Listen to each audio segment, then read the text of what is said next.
Welcome to episode 22 of the Liz McMullen Show. My guest this evening is Linda Kay Silva. Welcome to the show, Linda.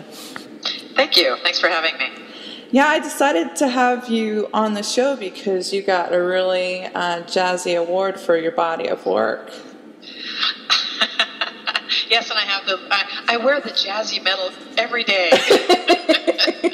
No, I think I've won a couple of goldies, but one of the coolest things about this was to be recognized for the body of work, for all of it, and I think that I was thrilled and humbled, and I cried a little bit. I shed a tear because it was Alice B, and it means a lot to me, and it was quite an honor.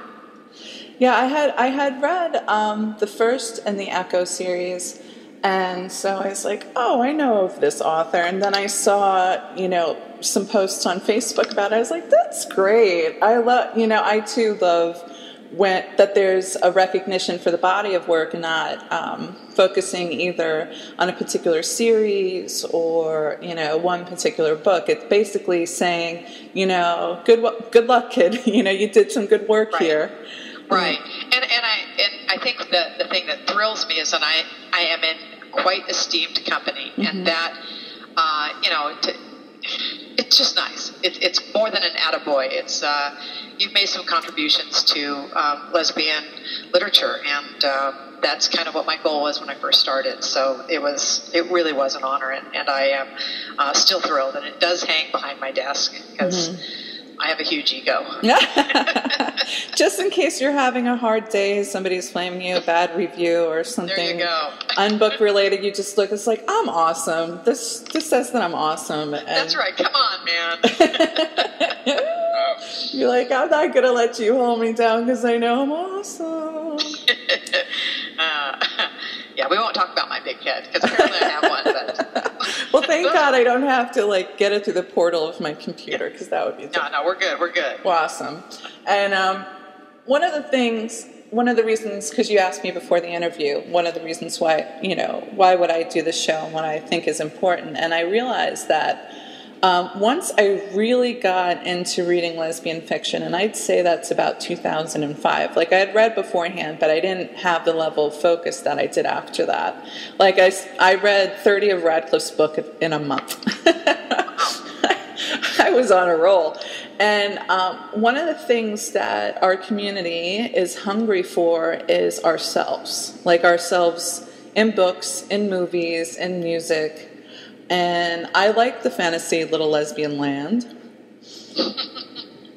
I like us being the main characters. I like being the focus. Not me personally, but I get attached to the characters in the books that I read. Yes. Or even in the stuff that I write, you're like, these are really cool people. I totally hang out with them. Well, I think that's, I apparently have a really hard time letting go because I have one standalone, really, and that's Lucky, which is pretty much my adventures as a Harley rider, because just about every single scene in there is true, except for the bathroom sex scene. I can honestly say I have not pushed a woman up against an icky, dirty bathroom stall and had my way with her, but it kind of fit into the story. But the rest of the HEELLLL series. Sorry to stop you. It's I'm trying to remember if I've actually. What exactly was she doing in the bathroom stall? She was doing her. No, but was there a particular act that was happening? Because I have, for some reason I have a bathroom sex scene in my head, and I don't know if that actually belongs to you or to somebody else. Well, they just had, sex. Just. Okay, then it's not the one I'm thinking of, because the one I'm thinking of is this one woman, and she's actually accepting an entire woman's hand inside of her, which is the delicate way. Yes, that one did not happen. Okay, so bathroom sex scene. Yeah, and there was some shit of being over, what soon to be would be the romantic connection. One of them who's a little not so much into gratuitous sex, if at all. Right. People who have really friendly sex. I don't know a better way of putting it. So that was interesting in voyeurism and whatnot. So you mentioned that you don't well, you put it as in you don't let go of the characters, but I have a question from Lynette May, and she wanted to know, when you start writing a novel, do you have a series in mind, or that just happens as you're going along? My first series just happened, and it's kind of an unfortunate thing because to do series it's such a different animal than just writing a novel, because you have to really look down the road. You have to plant seeds. You have to have characters that may have a surface level minor character role in book 1 who's going to become a major dynamic character in book 4. And so I'm working on, I'm just finishing up the second of a new series called it's the Demon Hunter series. And it's so much better simply because I know the creature more, just in terms of how much backstory, how much you have to plant so many things that you can come back to that a reader won't notice until they get to book 3 or 4 and go, I remember when this happened back in book 1. And so it really, for me, if you're going to be any good at writing series, it has to start. It can't come by accident. And you can actually tell if you go back and you read the Delta series. I didn't do enough in the first couple of books to actually give it the kind of texture and layers that a series needs. But Jessie and Across Time, Echo, her series, and now actually a Manhunter or Man Eaters. All of those require a lot of forethought. You have to really look down the road at where, and I'll be writing along and I'll go, I'll even come up with a title. This is a perfect title for the next book in the series. And then I start a different notes that I have to go to, so that when I start that book, I know which book I'm talking. I'm talking about a particular character or event or whatever. So it requires a much grander scheme than writing a standalone. And sometimes, when I mentioned the book that I actually finished myself, while I was in the midst of writing it, I was like, this is a character that I want to have a different experience with, because in the book itself, she has an attraction to somebody who she shouldn't be attracted to. But at the end of the book, we meet a character, I'm like, they would be a great couple. And that reality plays out in the next book, which, I wasn't intentionally planting seeds, but sometimes you get ideas as you're going along. Yes. If that were the case, however, it would behoove you to go back to the first book and readjust some different chapters so that you do give some foreshadowing, you do give some taste, you do give a little bit of a light in terms of, you may see this character again, or this action, or this, even just something that she does that may seem innocent in that particular scene comes back to be a major player down the road. Because it's an easy enough fix. Yeah, I like how things go along. But one of the most unusual series that I ever read was by Jane Fletcher, and it's called the Solano Series. And she did not write it in sequence, but apparently she's a planner rather than a pantser.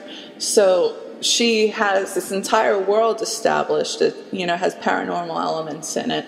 And she just went from one and sometimes back in time to another and then ahead of it for the next one. And it was so traumatic for me because I like reading things in sequence, but the way that I was like, And sometimes when I can't tell on Amazon, I'll go to the author's website, and she had this little description that she said, I've had people read them in sequence, from 1 to 5 or however, and them read also in the sequence that I had written them, and it had worked for both people. And I was like, I can't do this. But her series also, each one could be an absolute standalone, which is also difficult to do within a series. And parlaying that into your series, the Echo series, the book that I'm reviewing is Magical Echo. Yes. And one of the things I wanted to talk to you about, because I'm terrible with names, so I keep notes of character names. Yes. And I felt like I was a little in over my head because there were just so many characters going on. I was like, oh my God, I finished the whole page and then I go to the next page and I have to keep on adding other ones. And that's tricky because oftentimes if there are too many characters and some have more airtime than others, that's hard to keep track of them. But for whatever reason, it actually worked. But I was like, oh my God. But then I was telling my partner, I said, if I was not reading it and taking notes because I knew I needed to talk about it, I wouldn't be as disoriented as I would if I was just reading it as a fan. Because it works. Yeah, it works. And the other thing that helped me is I actually, long time ago on A Far Off Planet, I read the first one. So it helped me a lot because I knew that book is where, Echo is first kind of rescued, and you see early relationship with Danica, and then you see, the romance between Tipani Redhawk. And so when I was reading along, I was like, what? Because I haven't read the whole series, so I was like, what the hell happened between it? I wonder if they got together again in one book, and then I realized that their relationship had ended it when I think Echo was in college. But I felt like I could deal with all the characters better because I was introduced to a lot of them in that first book. Right, and that's I think the hardest part about a series is each book still has to stand alone. So that if somebody came into the series picking at Magical Echo, they still have to get some kind of an idea of who Danica is, where the Bat Cave is, what's going on with the different, and that's hard because you can't spend too much time bringing them up to speed, because readers who have been up to speed are like, flipping through pages because they already know this. Mm-hmm. So you have to find a real creative way of getting that information to the new readers without boring the old readers. So it's a fine line, and it's something that I have a lot of beta readers who will get right back to me and go, you went a little too long here. Yeah, one of the devices. No, never. I'm not long-winded. I think one of the devices I saw used a few different times was using dialogue to kind of quickly cover a lot of ground. Yes. So that was one thing that you were able to, because the problem is, how do you get people up to speed without having an awful data dump? How do you get them up to speed without having some sort of prologue, to cover all this crap?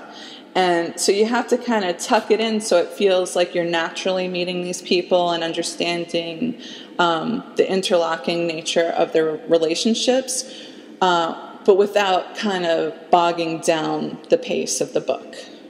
Right, and making sure that your dialogue is not soap opera dialogue, because that's something that I deal with. Even I mentor a young writers group of middle school girls, which I absolutely love, and that's one of the things that we talk about. That even, and they're actually much better writers than some of the adult women that I mentor, because the soap opera dialogue is that, Jack, my brother, who is married to your sister, people don't talk like that in real life, and so the soap opera dialogue is a number one big. You could tell a novice writer by that alone, more than any other thing, that this is somebody who's not quite comfortable, doesn't really know the give and take of real conversation. We don't talk like that. And so that's tougher, again, for me to be able to give that information in dialogue without it, digressing into something that makes you roll your eyes. Exactly. And I keep my eyeballs out because I'm, just for my own personal edification, I try to learn from watching others do it well, and I also learn from watching others do it poorly, because it starts to stick out as a sore thumb. For me, I've read hundreds of lesbian fiction novels, and I've reviewed in the last year about 100. So I pick up on things like really fast, but that's because I have this huge library in my head. So something that ticks me off is not going to bother somebody else. But if I see the same mistake over and over again, if I see misused grammar, which I'm terrible with grammar, but I'm good at spotting things that don't work well. And there's some times when I'm like, oh my God, this is an awful data dump, or this dialogue is indistinguishable. Like we don't know one character from another. Right. And that's a lot harder to do, and I think that not enough people do it well, is to make sure that the characters don't all sound like you. Mm-hmm.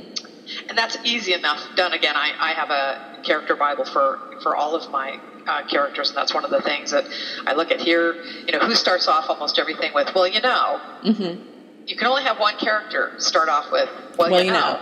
and it's really an easy fix, but you know, it's one of those things, like I said, with my middle school girls, that now they're getting very good at hearing each other, hearing their own voices, and going, everybody in here sounds just like you. Mm-hmm. And so it's you know, it's trial and error, and keeping good notes, keeping track of what, you know, what everybody's. Same thing with mannerisms. Mm-hmm.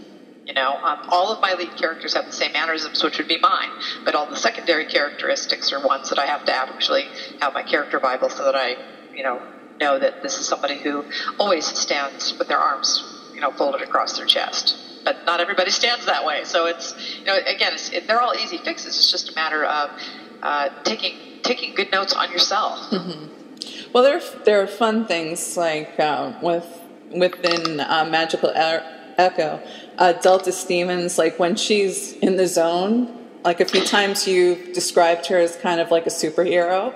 Yes. Which is a lot of fun, because I could totally see, I'm almost seeing like her booking, running, and like kind of being all Clark Kent to Superman. You know? Absolutely. And it's really funny, because I wasn't sure, my editor for my last 10 books has been Catherine Forrest. Mm-hmm. And I wasn't sure how Catherine would feel about me bringing Delta. The fact of the matter is that I missed Delta. I missed her when I stopped writing the series and I started writing other things. I really missed her. And when I needed a specific character for this role, I thought, why do I need to recreate somebody that I've already got in my bullpen? So I yanked her out, put her in there, and Catherine's words were brilliant. Absolutely brilliant. I was sometimes like, it just exactly. Sometimes things work. You know, right. Sometimes things work very well. And one of I know you must have so much fun writing Danica Johnson. She is a hoot.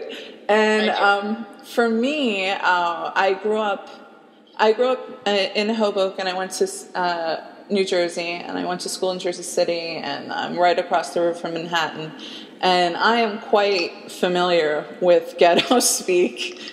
And well, in high school, like, you would say, oh, it just got real up in here. It got serious, you know. And so whenever she goes ghetto, I was like, I can so hear you. Well, I taught at a Catholic girls' school in Oakland, in inner city Oakland here in California, for 2 years. And so she really is a compilation of the girls that I met and taught. And yeah, she's ghetto. I intentionally needed and wanted to have the smartest character in the book be a black woman. That was very, very important to me, that she had to walk that fine line, because she's a reflection of what we feel like when we're as lesbians, who have to kind of walk and, you know, have a foot in both worlds. And Danica is that. So she's symbolic. You know, the layers and the textures to her as a character, I think, are probably even more so than Echo, because she's got that. Yes, she's really bright, but these are her roots. And yeah, she's kind of white, and yeah, she's kind of black. And so she is my favorite, one of my very favorite characters, because when you know, she loves Echo more than anything in the world. And when she pulls that gun, you know, she's not fucking around. I'm going to take you out, and I'm not even going to care. I'm not even going to blink. I love it. And oddly enough, I went to an urban Catholic school, and so I could totally relate to that stuff. And the thing about Catholic girls' schools is there are usually two, I guess, groups of people who are sent there, and this has a lot to do with parents and whatnot. There are good girls they want to shelter and protect, and then there are bad girls they're trying to straighten out.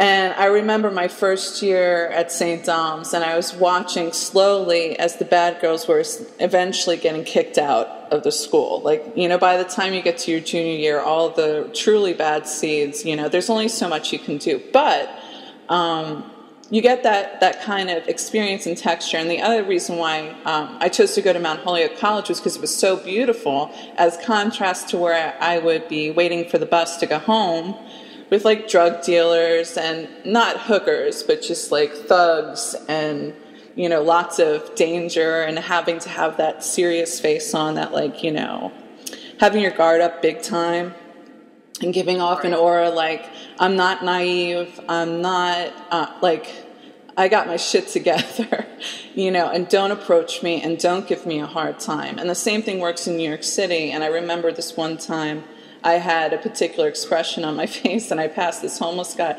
He goes to me, "Girl, why are you so mad? Why are you so mad, girl?" And I was like, that was one of my coping mechanisms. And when I was choosing where I wanted to go to college, it's like, I want to go someplace pretty. I want a beautiful campus. I want not to always have to be that guard up girl. So when you have Danica, I'm like, woo! You know, I could totally feel her. I could see her. She's awesome. She's a great character and a lot of fun. Absolutely. My best friend in high school, Cindy, she's half Puerto Rican, half Dominican. And she stood up for me a few times, and I could totally see in Danica that really protective, you know, don't mess with my friend. You know, she may be nice, but I'm not, to step off. Step off, step down, walk away. So the other thing that I like, and this is structurally, is you do not only have, each character has their own voice. There's some things that are very visually particular. For example, is when Danica's losing her mind, or when she wants it to get real, or she's just making a statement, she has one-word sentences, like that's, you know, when she's asking a particular question, there's a period, next word, period, next word, period. So there's the capitals, and then it ends with a question. Yes. Or my all too favorite, oh, hell no. Yeah, but that's hard to get. I thought, you know what, I have to spell that out, because unless you really know what it sounds like, it is not hell no. It is absolutely hell no. Oh, hell no. And I was worried about whether or not I was going to get that through Congress as well, because again, it's structurally very different to have one word, you know, with capitals and periods. But we all know people that speak that way when things are, you know, super tense, and I think it works.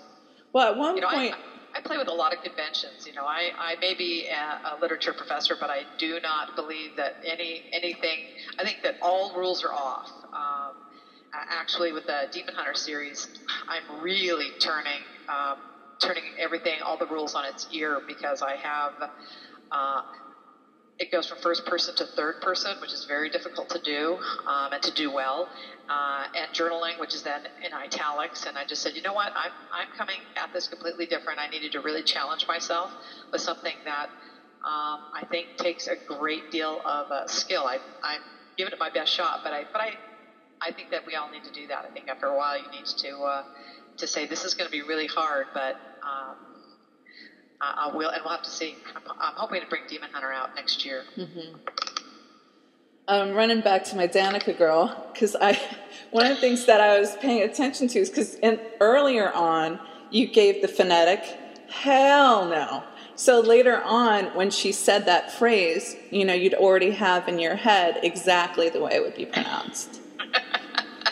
Right, and it is. It's a very different way of pronouncing it, and I just know.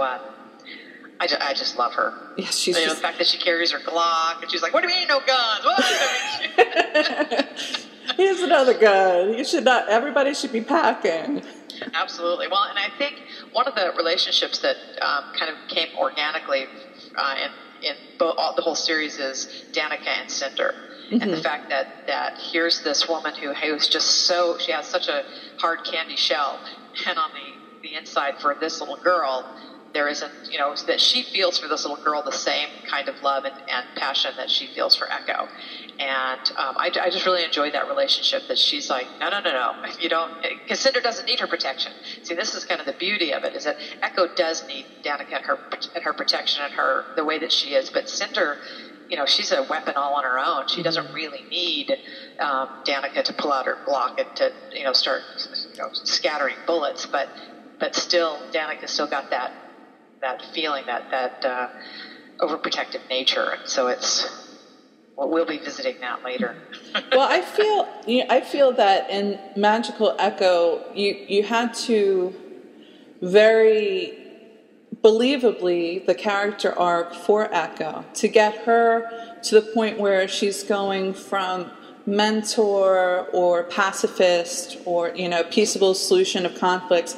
You slowly had to through incrementalism get her to the point where she's like, all right, gloves off, that's it, right. No more Mrs. Nice Girl, Right. But it had to be gradual because you can't have somebody who you've established through several books who has a personality. She's an empath. She's not badass like Danica. Not that she can't protect herself, and she's not like Cinder either, because that's just not in her. It's not in her to just kill somebody, whereas Tip will drop somebody, melt their brain. It will be over. Danica will shoot your ass between your fucking eyes, and that's the end of it. And Bailey's so fierce that somebody who took, one of the characters that comes in there is that she tattooed a girl's face completely. Oh, you want fame after what you did to me? I'm going to put this Maori tattoo all over your face, and fame is over for you, Jasmine. It's over. I was like, oh. Now that's special ghetto. That's creative. Oh yeah, that's some girl that reached into the deepest, darkest reptilian part of her brain to tattoo somebody's face. Oh, hello. And so you completely. Want to take somebody's dreams away? I mean, that's real, and that's pain. For you to rip somebody's dreams away like that is Bailey. I love Bailey. Bailey is one of my very favorite characters because of her power and the animals and the things that she's able to call to her, for an offensive weapon. It's fun. She's really fun, and her relationship with Danica.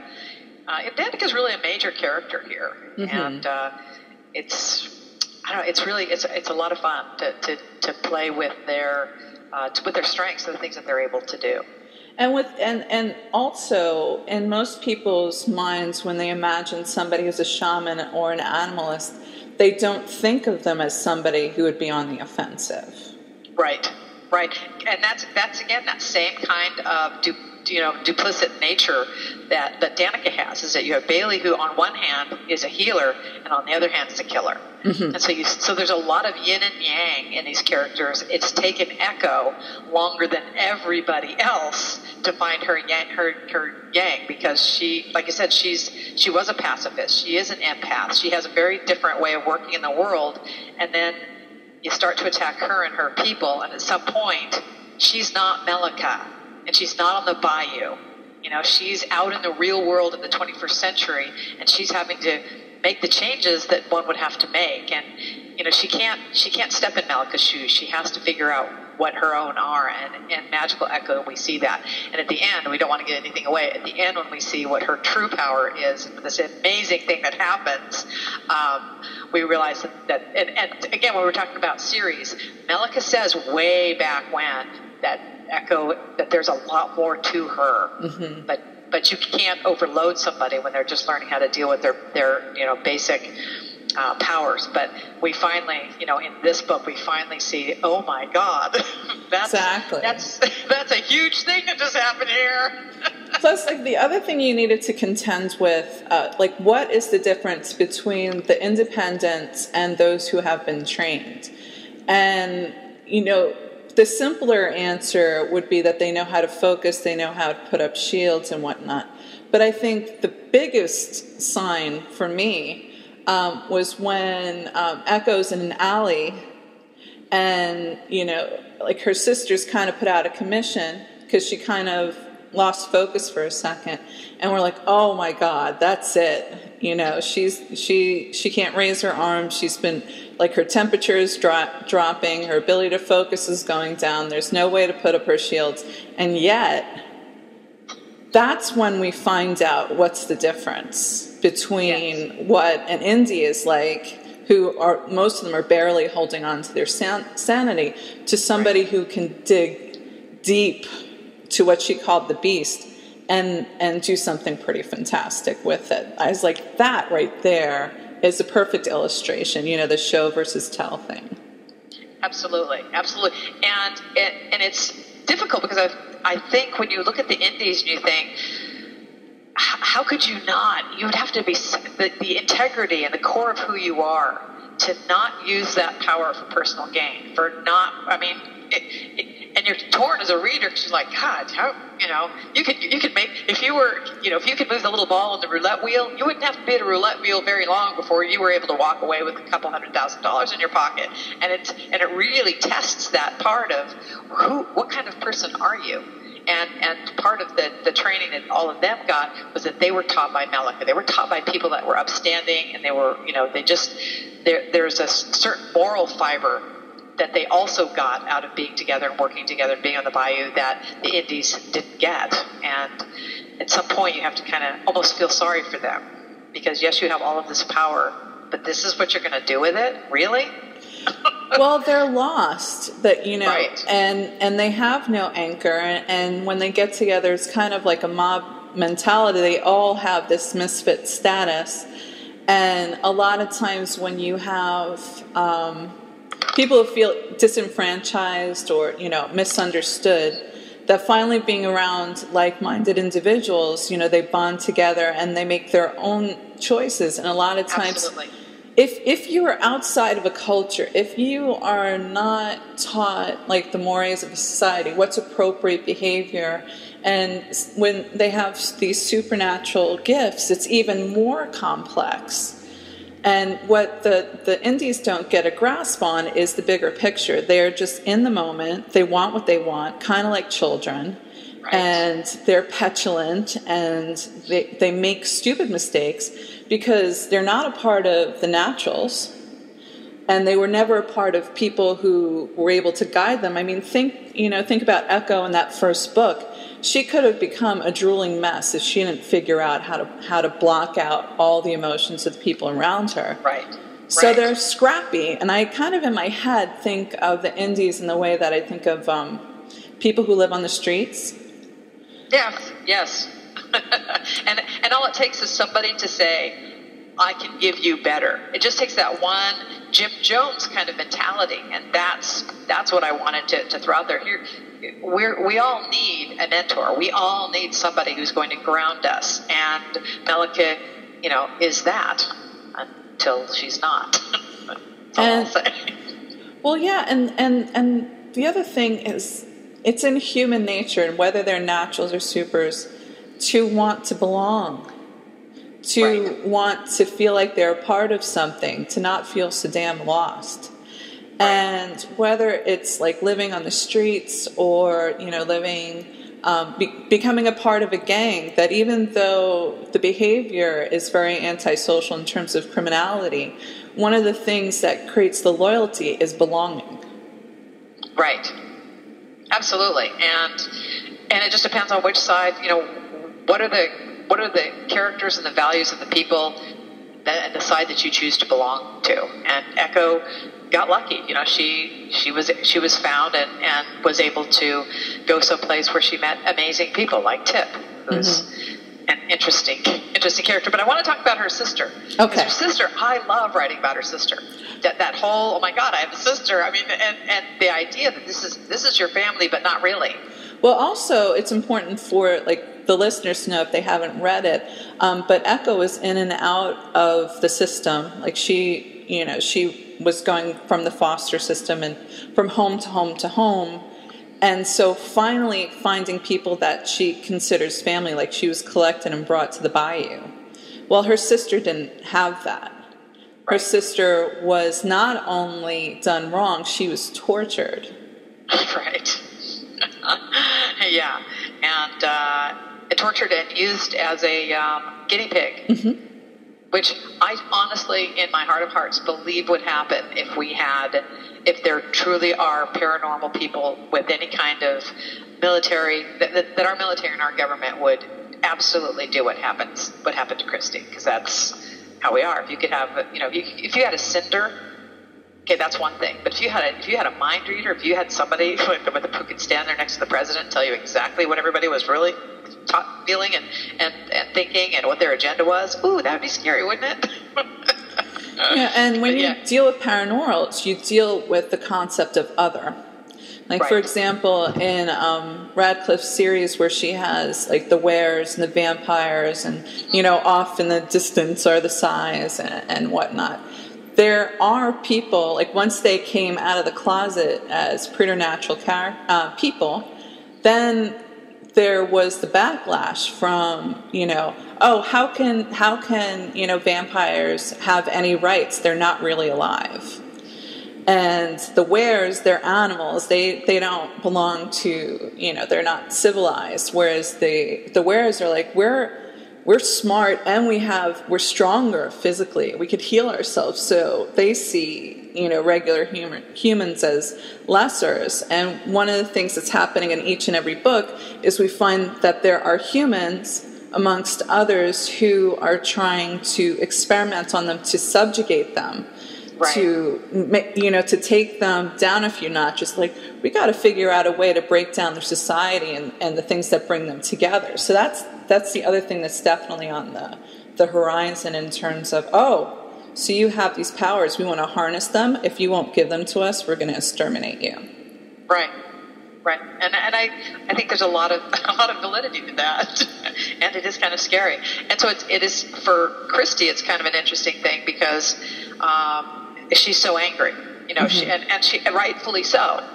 But one of the things I loved about Magical Echo was to have the two of them working together, and the fact that Christy saved her life, and you know, kind of vice versa. And I that give and take, that healing, you can see the healing starting to happen between them. So it's taken this many books for the two of them to find a place to be sisters and to have that tender moment. I looked forward to that. I really, you know, when that glass blew in and Echo knew that she was toast. This glass was going to kill her.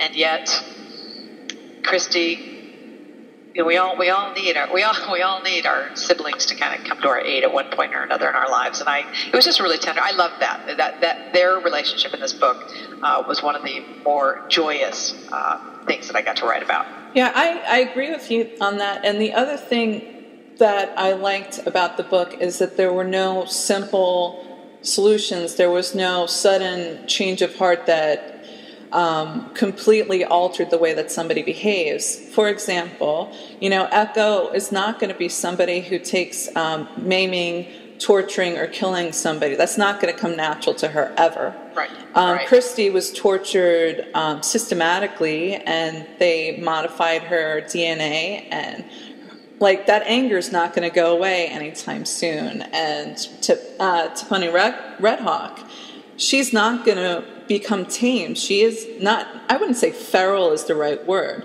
but she is who she is, and she's not going to change that much. And even though Echo and she love each other, for some reason it's not working. And in real life, as opposed to books, you know, where, you know, especially lesbian romances, you know, there comes a point, you know, I guess right at the end before like the pinnacle of whatever it is, they reconcile their differences and are madly in love. And I feel that it's more real for things not to reconcile that easily. Right. And I have to tell you, I have a number of people that were really bummed about Finn. But it's like, you know, when you really lay it out, it's very difficult for Echo to be with somebody who, especially because she couldn't tell. And that's the whole thing. That's the whole really big crux of the romance, when we realize that she has told a lot of other people but that. And I think, you know, but Finn. But I think that, you know, people, I really wanted the readers to see this is your most intimate, or should be your most intimate relationship, but it really isn't for Echo. It has a lot of great things. There's a lot of connection. There's a lot of attraction. There's a lot of great things. But when you're talking about intimacy, and you're talking about that ability to you know, peel yourself back like an onion and say, this is who I am, that's a big step to take with somebody who is not Tip, not Danica. And you can do it with Delta, and and or Connie, because they're kind of like superheroes on their own right. But I think that it parallels a lot of for real life. And also spoiler, one of the things that Echo realizes that there is a reason why she's holding it back. There are those she bonds with and has chemistry with, and it's like, that's it. I'm going to trust Danica, and I'm going to tell her, and I'm going to trust Delta, and I'm going to trust this other person. They've proved themselves. If it was really meant to be with Finn, then she would have told her. It wouldn't have been ambiguous. Like, she's has this great bond with Danica and really wanted her to know, and had a feeling that she could trust her. And those leaps of faith, are a lot easier to make. Right. And so I think I do believe it was more realistic for her to, she had to let Finn go, and we'll see what happens with Tip and Echo. Yes. Dun, dun, dun. Because you do this awful cliffhanger in the last few sentences. I know, and I got to tell you, I have had so many people, because almost all of them end with some kind of a foreshadowing or some kind of that what the next one is going to be about. And so, that's kind of my style. That's my modus operandi, baby. The oh crap moment. Oh crap! And you didn't. I was like, no, you didn't just leave us like that. That's exactly. And it's the same thing with Man-Eaters. People are like, oh, come on, really? And it's like, really. It's a series, and it's me. It's, we all have our own brand. And my brand is, guess what? We're moving on. But I think that, for me, that's what I want when I'm reading. I want to go, oh my God, I can't wait to get to the next book. And that's how we should leave. That's how our readers should leave. They should not just, I don't like to go, that was really, that's done. I don't want people to feel done. Well, it's kind of like when you're teaching somebody how to write, and you're saying that when a chapter ends, there has to be this compulsion that you want to open up the next chapter. You got to keep the pages turning, and then you'll probably have all your fans like, when is the next book going to come out? Like, one of the questions that I had from Facebook from Mary Margaret Perry was, what is the future for Echo? And like, it's like they want that crystal ball. What's going to happen next? Yeah, I know. Like, I would ever give that up. Let's just say that the title of the next book is called Echo's Revenge. Dun, dun, dun. There you go. I tie up a bunch of loose ends.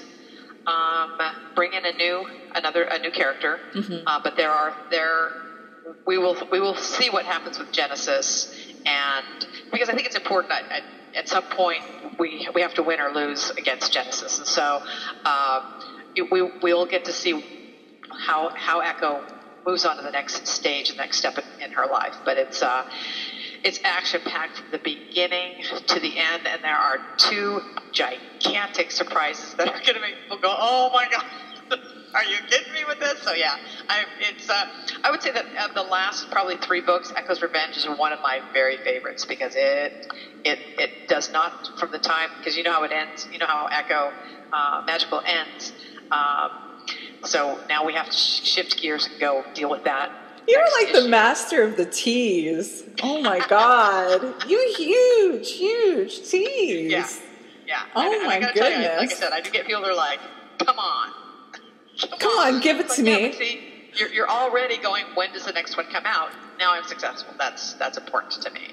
Okay. That's what I do, and I've done it since I started writing Delta's stories. So we're going to switch gears to a different kind of oh shit. Okay. Which is Man-Eaters, which is a zombie apocalypse kind of book going on. So one of the questions that actually, this is Mary Margaret again, and she wants to know, why are you so obsessed with zombies? I think the scariest movie I ever saw as a kid growing up was Night of the Living Dead, and the original black and white version. And I don't know what it is, but I will watch anything in which a zombie is eating a human being. Now, I don't know if it's a past life thing or if I'm just fucked up in the head bone, but I can't imagine anything scarier than something never tiring, never needing to rest, never needing to eat, never really needing water, coming after you, because you are never going to outrun it. You are never, ever going to be able to, that whole, to me, it just makes me break out in hives. And so I was always watching it, and my partner finally said to me, why don't you write a zombie book? And I was like, what? She said, you watch, because she will not watch any of these with me. Mm-hmm. She said, you watch this all the time. She goes, I can't even, like Walking Dead. She says, and she's really good at making this scary noise that they make, like when they're like, I'm like, stop it. but I find that I think it's very, very scary. And I think it's that kind of virus. And I'm not even sure that it's not entirely impossible that something like that could happen. Some kind of apocalypse like that. But, the truth is, Man-Eaters is really, and I say this and people laugh, it's really a romance. And with the external pressure of trying to live through this incredibly scary, apocalyptic type of moment. But, and I didn't write it just because zombies are in. I have always been fascinated and, again, really afraid. Yeah, my partner and I, when we used to go to Barnes & Noble pre-Netflix, we have a thing for horror films.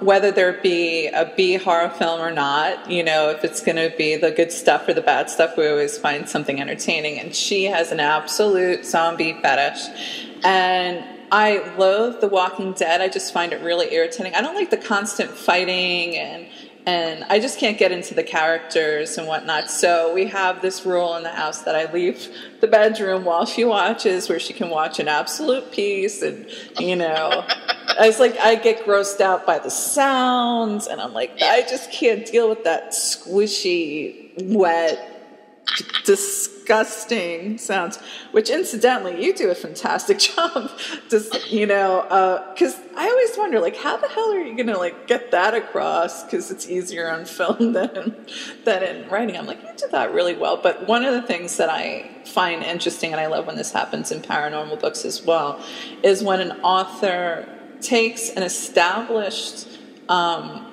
genre with its own mythologies, and you tweak it just a little bit. And I'm not gonna spoil the really cool thing that you learn a little towards the end of the book, which is just so fucking rad. That's just too awesome to spoil. But let me just tell you, you're gonna shit yourself when you find out what the really tricky thing is. And I'm like, you with your little tricky stuff. Absolutely, it is such a twist. And it's one of those moments, and this is where I have actually seen my growth as a writer, because even I was standing back going, see, at that moment, all of a sudden, you're going to see all of the things that you missed prior to that.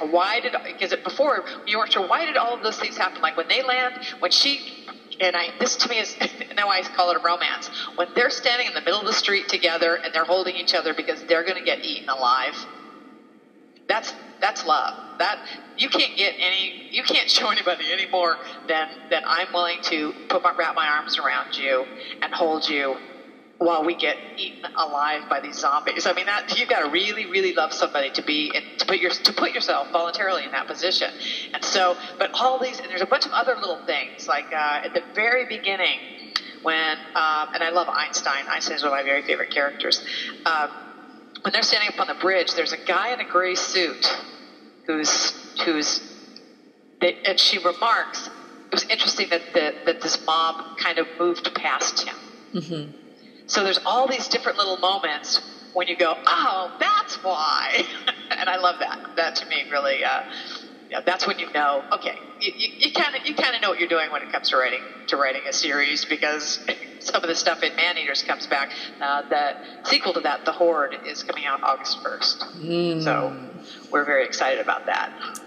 Yes, and one of the things that's difficult to write well is that kind of, they're completely ignorant of the fact that they dig each other. This is Roper and Dallas.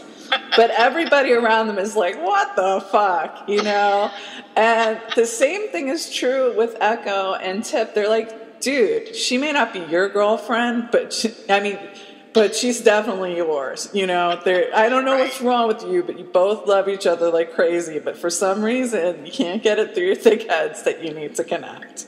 That you need to connect. You need to figure it out. Well, it's so funny because in every book, at one time, and sometimes she says it more than once, Echo will say, "She's not my girlfriend." Because somebody will say, "Oh, well, your girlfriend." She's not my girlfriend. I laugh every time I type that because it's just like, yeah, she is, and you need to find a way to be okay with that, to work this out. But I do love it. But stop calling her my girlfriend.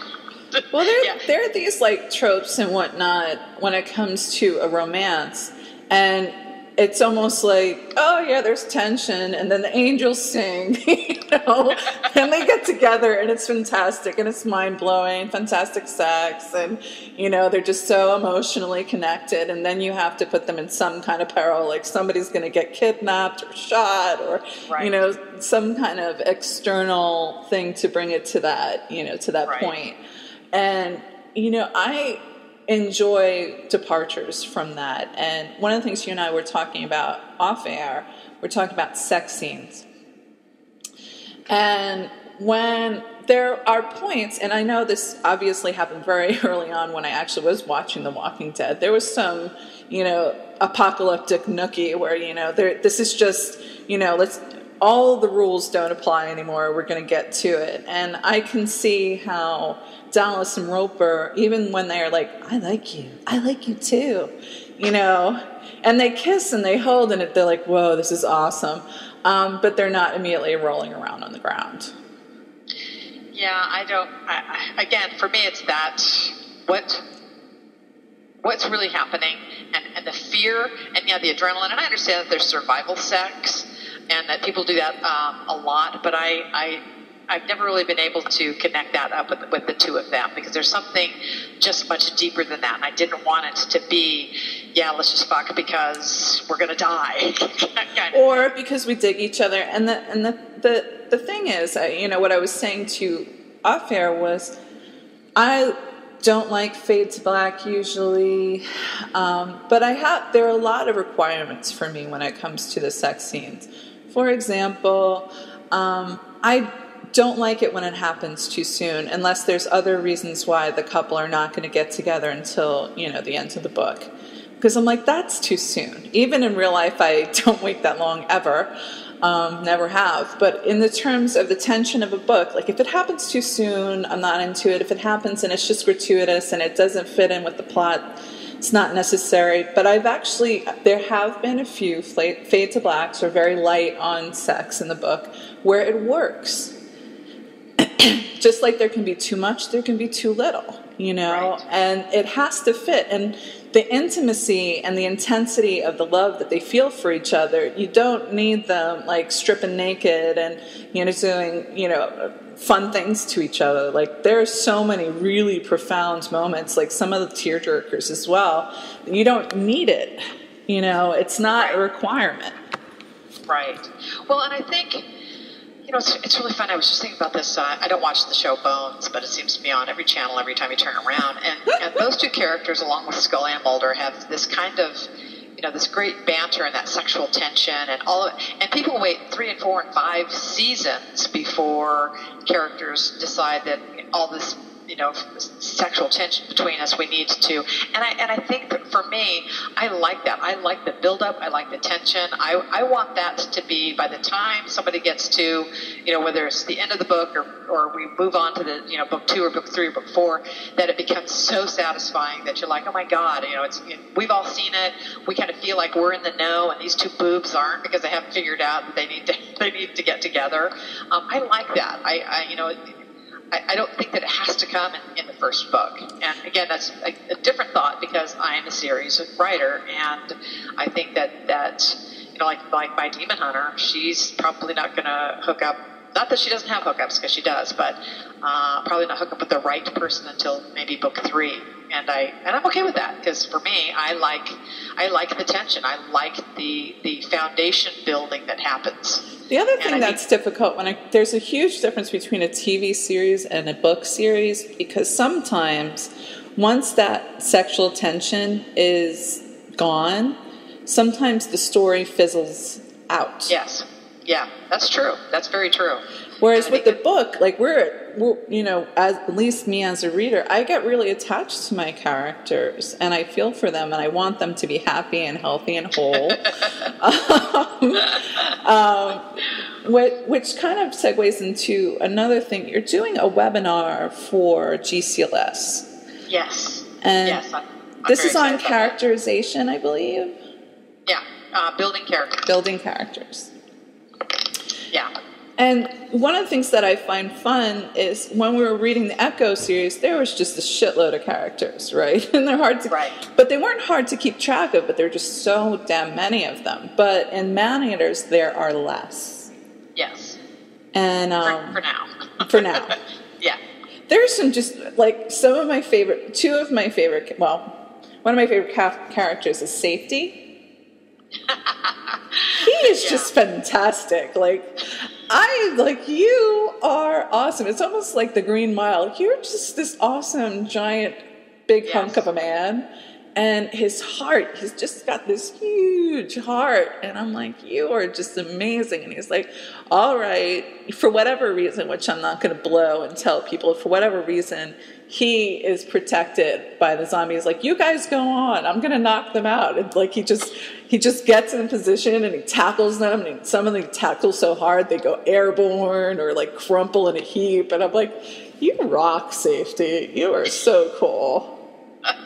He is fun, and the hard part about Man-Eaters and the Horde is people have to die, and so there you know, and you have to again be thinking beforehand, who do I put in here, who's expendable, what main characters can I kill without having, you know, getting hate mail, but that's one of the, you know, that's probably one of the harder aspects of this particular type of book, because, you know, it is just like, if you're, you know, I know you're not a Walking Dead fan, but it is just like that we all could not believe that Lori the blonde was killed, or her name in real life is Lori, Andrea was killed, because it's just not, it's like, oh, but we've been with her for, you know, how many seasons now, and we hated her and now we liked her, and just when we like her you kill her. But that's the beauty of it. You have to, you know, that give and take, and Safety is that was a tough one. Yeah, and that was a tough one. And of course I cried because I'm a mush. Oh, good. Well, you're so mean. No, I mean, because you know, actually the segue that we're talking about was the character piece. Yes. And, you know, that I'm going to be talking about. And one of the big things that I'm going to be addressing is that a character's job, and our job as writers, a character's job is to make us feel. And that's what we need to, that's what we have to do as writers. Our job is to make you feel whatever that emotion is, because when we stop feeling, we stop reading. And so the fact that you said you cried, when I gave it to my beta readers, I said, I need to know if this affects you. I need to know if you had to stop and go, you know, kind of take a breath, because this was a really hard moment for you. And they, you know, 201 said, we hate your fucking guts. How could you do that to me? You sick motherfucker. We cannot stand what you've done here. And I went, okay, good, because that's what we're supposed to do. And characters, living and dying characters, however they act, and that's the piece that I really want to, you know, we'll be working with in the webinar, is how do you get those characters to do that? Because they need to be built for the story. And I think that what happens too much is that we get focused as writers, we get focused on the character and not enough on the story. You have to here's what my story is, and I have to build a character who's going to take us from beginning to middle to the end of the story. And so that's what the webinar is about, is you've got to make people, your characters have to make people feel something practically on every page. That's the reason we read. And too often that doesn't happen. Too often there's talking heads, or there's chapters full of fluff, or you are too cliched, or whatever it is. And so I'm really looking forward to that, because I'm going to be doing that at GCLS as well. I'm teaching a master class on dialogue, but it's actually going to be dealing with this kind of stuff in terms of characters and how they what their job is, what their role is, and that you have to build a character to fit a scene not necessarily the other way around. I think that after I've mentored, I mentor from GCLS as well, and I do a lot of mentoring outside, like I said, with middle school girls and just a couple other writers. And that's one of the things that I see constantly is people don't know why their stories are inert, and I want to really look at what is responsible largely for story inertia is characters who aren't built correctly for this piece. So that's what I'm going to be doing. Yes. So when is this happening, this webinar? Ooh, I snookered you, huh? The 18th. The 18th. Okay. Yeah, at 9 a.m. my time. Yeah, I'm really looking forward to it because it's I don't know, I've been teaching for a long time, and I do teach creative writing as well, and I really can boil stuff right down. I mean, I'm pretty homegrown, I'm pretty down-to-earth kind of person, and so I think that I have a lot of different techniques and a lot of things for people just to look at in their own characters. Why does your character do what they do? When we were talking about sex earlier, I had a huge uproar with my first publisher because I didn't have any sex in the second Delta story. And I said, well, Delta's best friend Connie, her life is in danger. She's not going to stop and have sex with Megan. She's just not. That's not in Delta's nature. She's going to go. She's going to barely sleep. She's going to barely eat because her soulmate, who's Connie, not Megan. Delta's soulmate is definitely Connie. Her life is in danger, and so it's not within the confines of her her character fiber. And so my publisher at the time said, fine, but you must have sex in the next book. So I said, fine, I would. Well, my next book happened to be Tori's Tuesday, which is set in the Holocaust. And I was like, seriously? You're going to make me do a sex scene? She says, that was the deal. So I had to do the only, and it's one of my greatest regrets because I had to pull out the age-old and very tired technique of the flashback. It was the only way that I could figure out how to get a sex scene into this Holocaust romance kind of story, was to do a flashback. And that was hard. That was really, really hard. I think also there's like a style kind of thing to when you're dealing with thrillers or mysteries, things that are high-paced or where there's, peligro, there's danger. There are some times where it fits. Like there's one series that I was reading, and there was, the cop who is Iceman or whatever, but something happens that just knocks her on her ass, and she reaches out, and then they end up having sex with each other, like in a healing kind of way.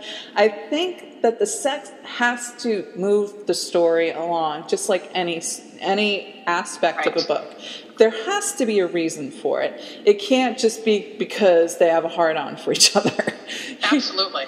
Because it's when it doesn't fit, it's obvious. For example, I was reading one book, and it was a historical book, historical fiction with a paranormal aspect to it. And I love history. I watch the History Channel all the time. I have a huge ability to watch documentaries. So you don't have to win me over to the genre. I'm with you, okay? I'm interested in ancient Egypt. I'm interested in Renaissance Italy. I am interested in, let's say pirate stories or Gothic or Wild West and, the 1900s or the 1800s for that matter. So you don't have to win me over. But if you are shoving a romantic thread through the book that is just so not necessary, and then you have a fade to black, I wanted to strangle the author. I was like, don't have any romance in it at all. You don't need it for the plot. Right. You don't need it for the character arc. It has absolutely nothing to do with the thing that they're trying to figure out.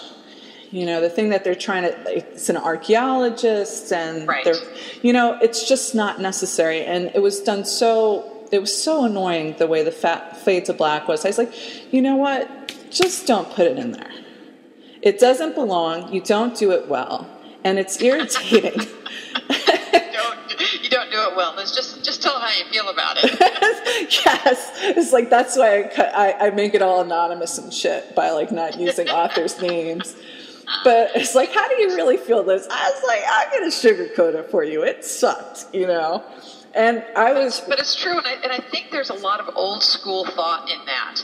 And it's kind of interesting. I was in a chat room, I don't know, a couple of years ago, and there were like 30 or 40 lesbians in there, and we were just talking about different things. I was kind of listening to their conversation before I jumped in, and finally I said, do any of you read? And they came back, well, what are you talking? I said, well, I'm a lesbian writer, and you know, we're in this weird zone in terms of, if you guys don't buy books, then we can't really keep writing them. And the conversation was fascinating because there were women that were college students and a couple of doctors and a couple of attorneys, and you know, I mean, there were some really interesting people in this group. And they said, you know, we really wish that lesbian publishers would understand that we don't need to just read lesbian literature to see ourselves anymore. And talk about being schooled. I went, what? What do you mean? They said, 25 years ago, that was the only place we had. Mm-hmm. And we couldn't see ourselves. There wasn't an Ellen. There wasn't a Rosie. There weren't people. We weren't visible. And even now, you know, the gay guys are everywhere on television, but we're still not very visible. But we're still there. You're still going to, you know, the whole thing, like when Cher was in Silkwood, that was like oh my gosh, this is an amazing thing that we finally have somebody who's one of us. And they said, so what we expect now is we can now see ourselves in different places, so the literature better be well written, because we don't have to read just lesbian literature to see ourselves anymore. Mm-hmm. And I was like, oh my, this is what? Thank you so much. I said, no, we don't want the kind of, I don't want to say fodder, but we're different. We're in the 21st century, and so that's exactly what you said, Liz. Don't put this in there if it doesn't move the story forward. But we had to kind of do that 30 years ago, 40 years ago, 50 years ago, because where else were we going to see this? Mm-hmm. There were no videos. There was, you know, we just were not out there. And so like I said, I kind of got schooled, and they're right. They said they would rather see a well-written book by a straight person that had a lesbian in it than to read a lesbian novel that wasn't well crafted. Mm-hmm. And hey, exactly. We all want to read a well-written book. It's changing. You know, things are changing. And I often talk to my guests on the show on how in the 70s and the 80s and to a certain aspect in the 90s, there's a shitload of coming out shit. A lot of angsty, you know, crap. I'm like, crap. You know, not that it wasn't real and people didn't experience those things, but it just... If the market is saturated with the stuff, like whether it's like latent homosexuality or, you know, internalized homophobia, like things are shifting. And you mentioned that you work with Catherine Forrest. And I feel like if you want to see the evolution of lesbian fiction, read her stuff in sequence. Because you see what it was like to be a lesbian cop in the 80s.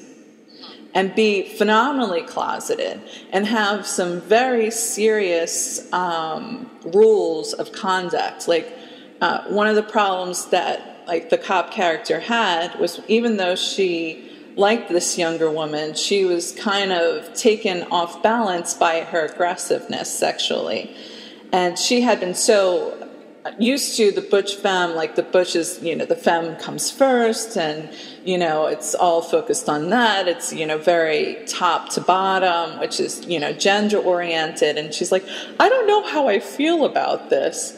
To we're even past the first decade of the 21st century, and things are shifting, and right. We have different needs. And, for example, we're looking for very well-written stuff, and Baxter Claire Troutman's The River Within is so well-written. And I remember thinking to myself, hot damn, we have some literary fiction going on here.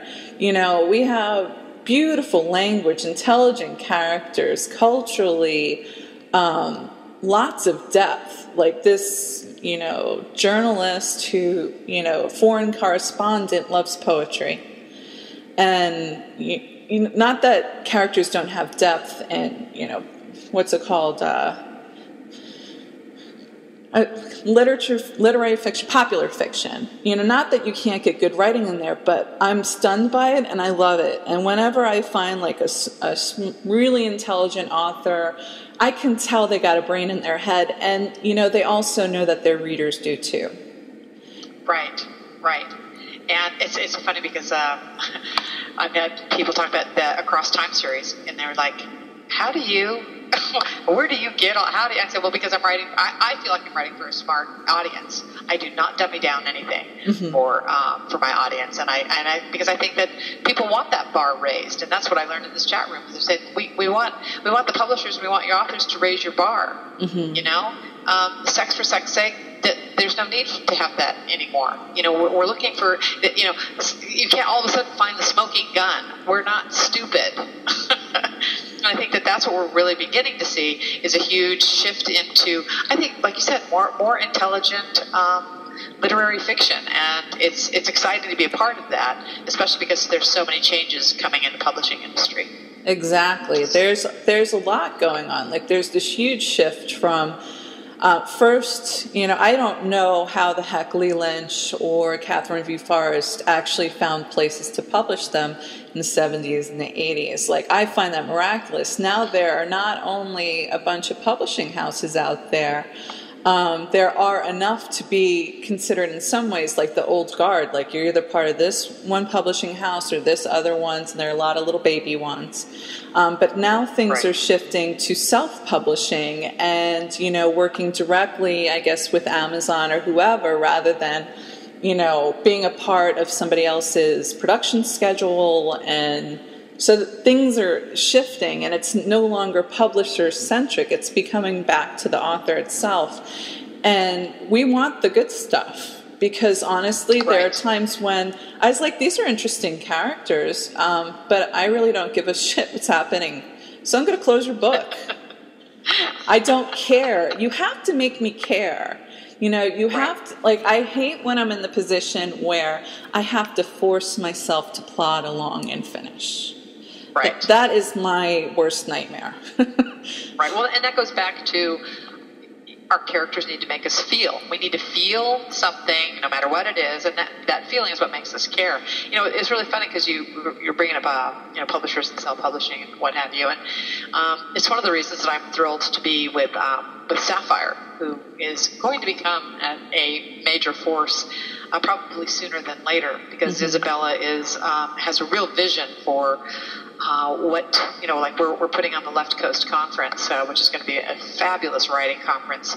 We don't do enough here on the West Coast in terms of, because there's so many of us here. I mean, Karen Callmaker and I live 20 minutes apart, and you know, we're all over. You know, Catherine lives down in Palm Springs, and so there's this huge body of lesbian you know, literature and the writers who write it, and yet we don't have anything gigantic like they do, you know, in P-Town or you know, for the GCLS. And so Sapphire, I think, is what's really fun is that Isabella is doing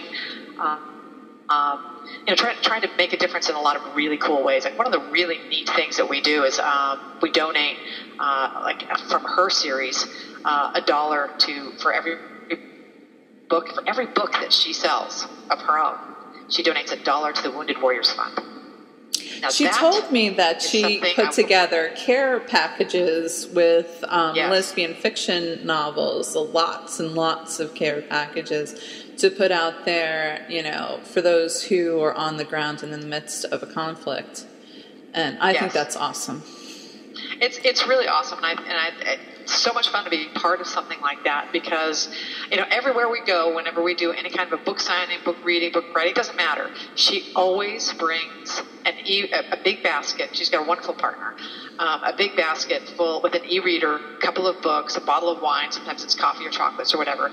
We auction that off, or, you know, we sell raffle tickets for that, and then she always gives the money for the raffle ticket back to whatever center, whatever bookstore, wherever we are.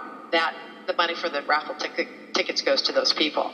And to me, it feels like to be with a publisher that has the vision to know that the more you give, the more you get back, is Sapphire's going to be big. It's going to be big because we really are, we really have care hearts outside of ourselves. You have hearts. The most important thing, the thing that encourages growth is heart. Like, for example, the reason why the film Rudy was so successful is because Rudy had heart.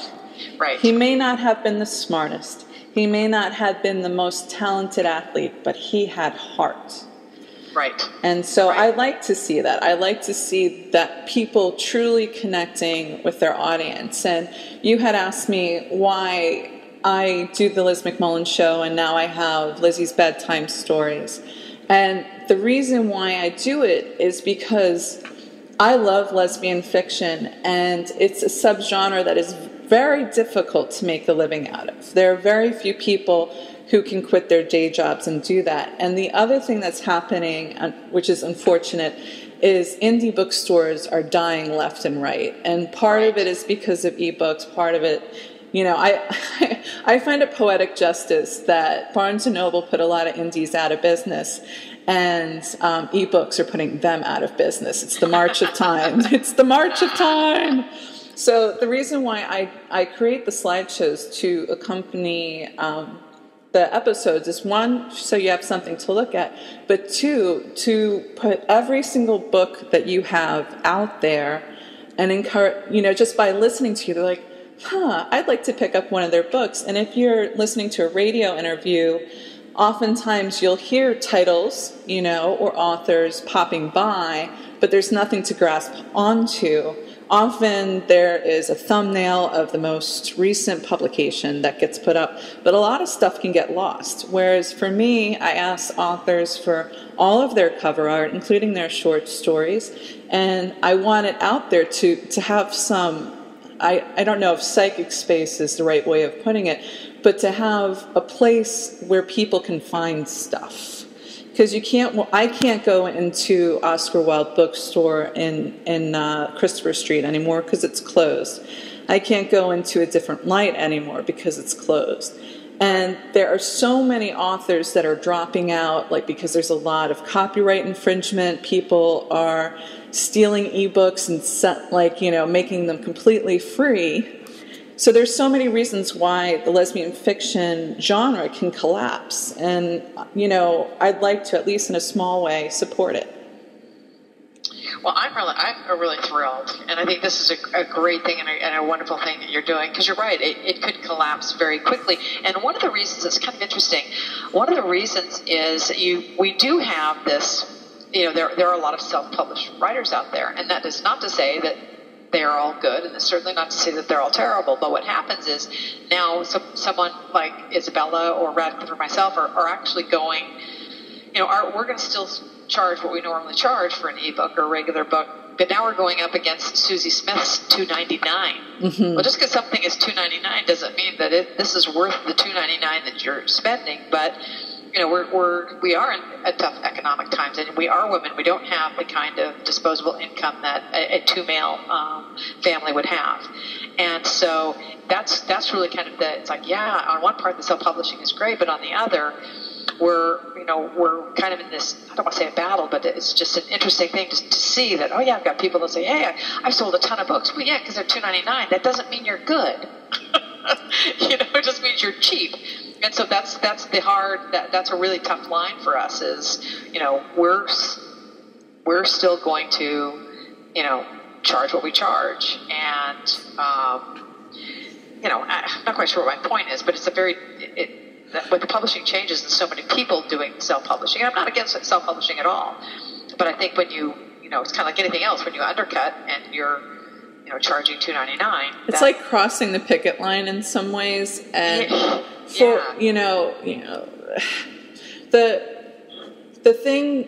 I think the way to survive in this market is loyalty.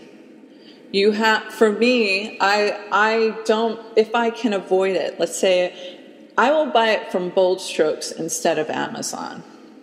Right. I'll buy it from Blue Feather, or I'll buy it from Sapphire, or I'll buy it from Bella, whatever place it is, because I want as much money to go back to the publisher and the author as possible, rather than, these Goliaths getting a cut of the pie.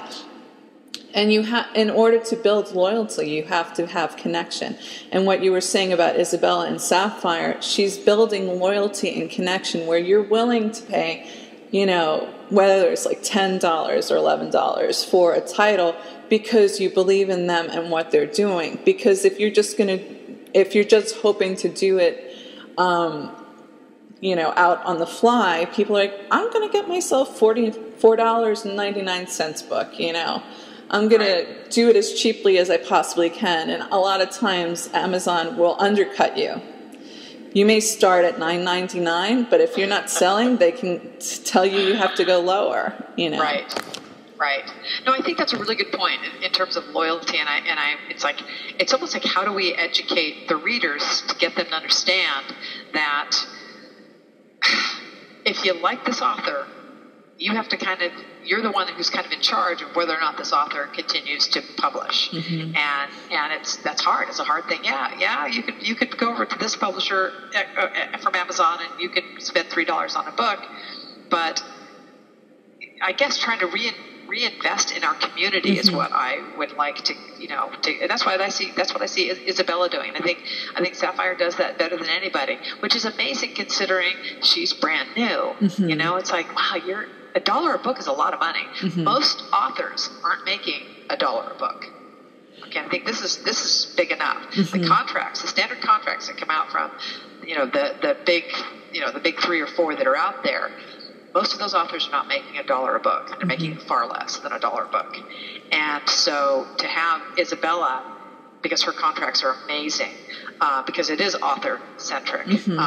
And I got to tell you, my contract with her is astounding. But the fact that, again, because of that, I feel free and obligated to then kind of pay it forward and give back. Yeah. And so does she. And I think that, I would like to see the big guns invest more back into the community, because if we don't, we will in fact lose. You're going to lose the loyalty. You're going to lose the connection. And I think women are more likely to feel an emotional connection to an author or, to a publishing company, whatever. But you have to, women are, I joke, like men, if you can manipulate them and make them think certain things, and they'll put up with a lot of crap as long as they get what they're looking for as the end game. With women, it's more like, what have you done for me lately? So, it's true. It's really true. Which is true. And, just like anything, relationships require work, and, the shifting economy and the approach to things require work and diligence and heart, and your behavior is really going to determine your success in many cases. I'm having a wonderful time talking to you, but unfortunately we're running long. And I'll probably have you on again, because I'm having a fabulous time talking about these things. I'm glad. No, and going long is my strong suit. You and me both, toots. But this has been a great, fun interview, and thank you so much for coming on the show. You betcha. Thank you so much. I really appreciate it, and I certainly appreciate all that you're doing for the community, for readers, for writers, and for the lesbians at large. I think you must be a saint, or you were one in another life. You're just too awesome.